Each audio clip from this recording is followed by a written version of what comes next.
Say hello to my guest, Tim Fitzpatrick, LSI 2023. Tim, thanks for coming by the studio. Thank you for having me. Appreciate it. So what brings you out to LSI this year? I'm here to share IKONA with the world, and particularly with investors, strategics, and an incredible group of other innovators. So what is IKONA? What's the product? How do you change the face of healthcare? IKONA is a VR learning platform that helps patients understand and transition onto new therapy options. And we're starting with dialysis. So we help patients overcome fears to pursuing something scary and new, like dialysis, for example, then help make sure they're successful once they make that decision. So how does the product work? We want patients who are stressed and they're in an outpatient dialysis setting. This is the first time they're finding out that their kidneys don't work as the first use case.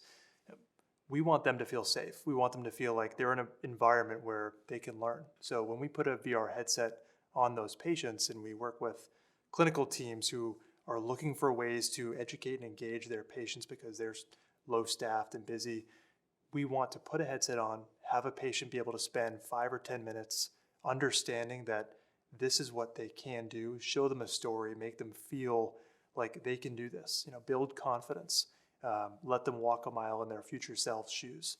And that's what that 5 or 10 minute experience is all about. And by the end, we see lower anxiety levels, we see increased level of understanding, and then importantly, more and more patients who are ultimately deciding to pursue home options, which is better for the patient. So it's storytelling and good clinical science all coming together? It is, and it's kind of incredible. You don't often think about storytelling as being something that has a place in medicine as a way to help patients appreciate the complexity of their care, but it certainly is that. We've been surprised by a lot of our findings, and why is virtual reality, for example, more effective than a YouTube video, right? A really well done animation.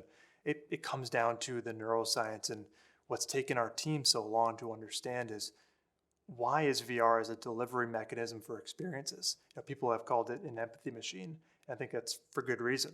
All of a sudden, patients who are stressed out are not able to take full advantage of their cognitive capacity.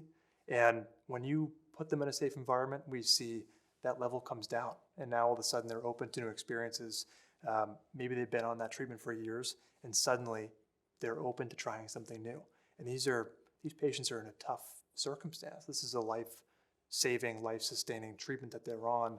And the fact that we have the ability to bring storytelling into the mix to give them hope, is just a dream come true.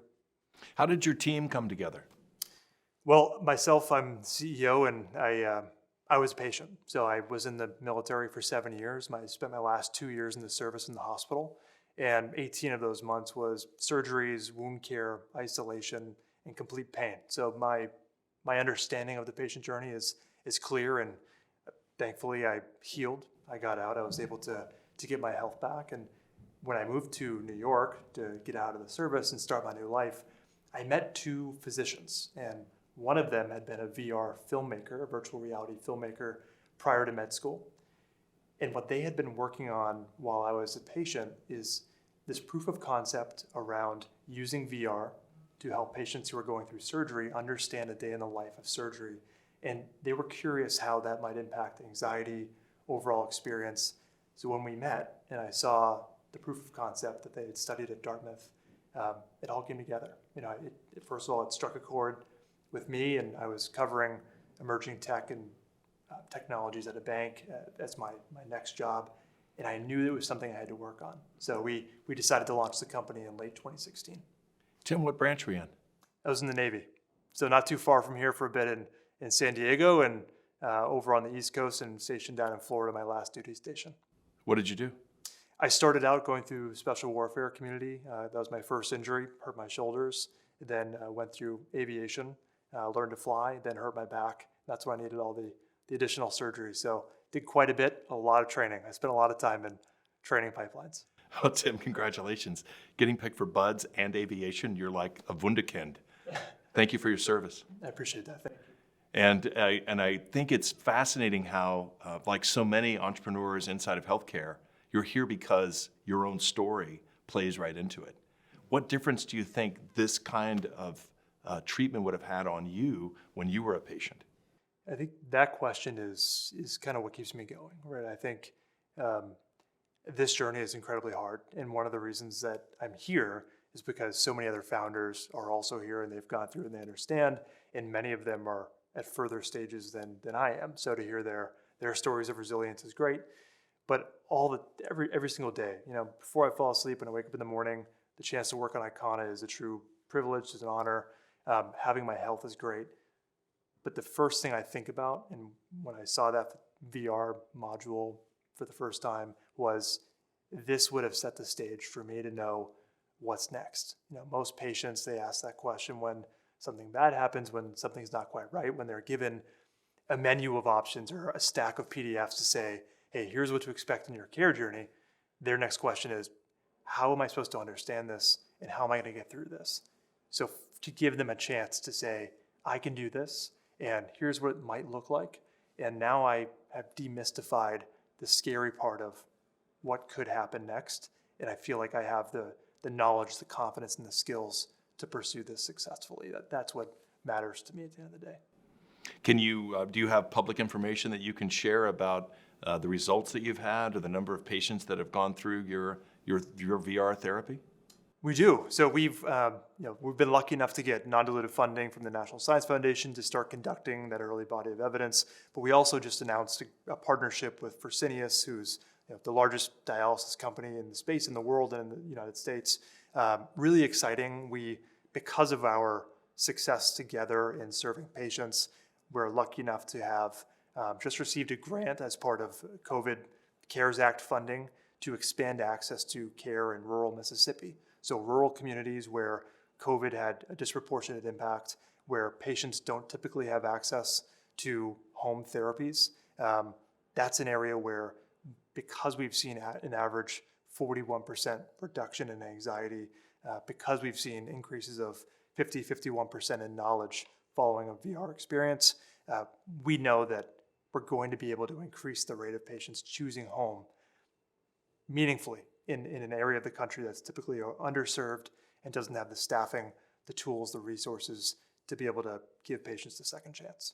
Well, even here in California, we went through, there was a voter referendum about the way that we're, handling diet. And I think that we've got plenty of them, but still the staffing, I think you're hitting like a real sore spot nationwide. I mean, this is a huge problem for these patients. I think staffing in particular is a very difficult, complex set of problems.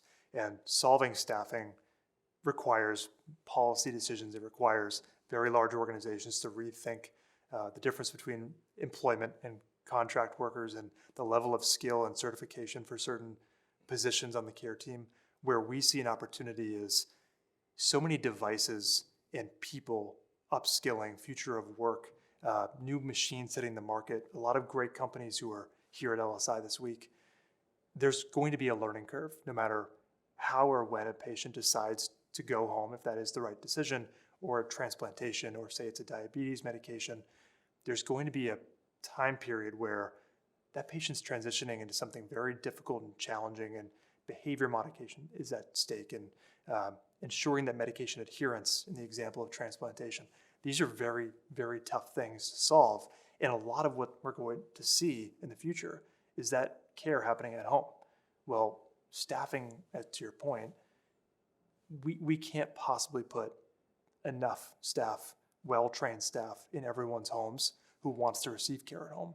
So what if we had the benefit of something like virtual reality, augmented reality, that's available anytime, anywhere on demand, and can deliver objective assessment and training information in real time to patients who need it when they need it, right? We can solve many of the challenges that right now are just question marks and almost being pushed down the road, because the first order of business is obviously post-COVID, making sure patients are safe, making sure they have access to care, and ensuring that the shift to at-home care is one that lasts, and we're not going too soon, and we have the capabilities for patients to be safe. It seems like, I think kind of the elephant in the living room whenever you want to send someone home is compliance, patient compliance, like A1. So if you get the patient on the care team, like they're first and foremost on their own care team, it sounds like you're enabling that.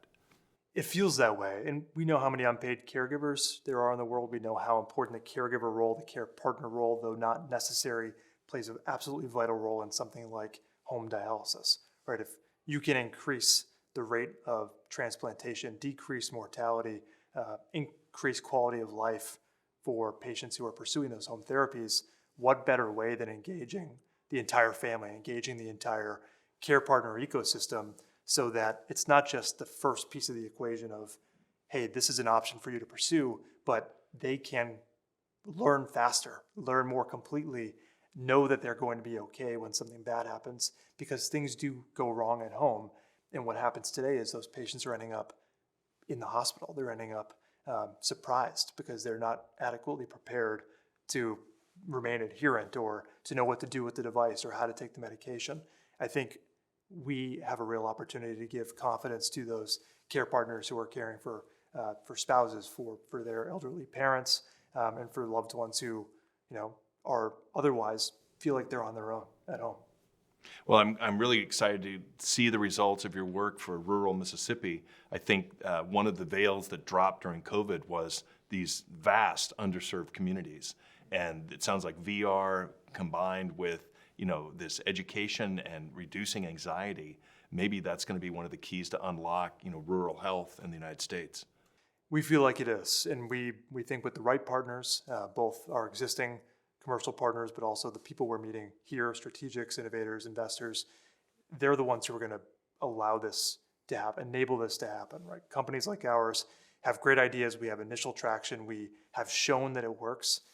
We're going to continue to do that. We're going to continue to build new devices, new products that are solving some of these challenges. But at the end of the day, as well as we do, collaboration is the only way to get there. And it takes the entire ecosystem. It takes understanding every stakeholder's needs in kidney care, as complex as it is. It's a fifth of Medicare spend.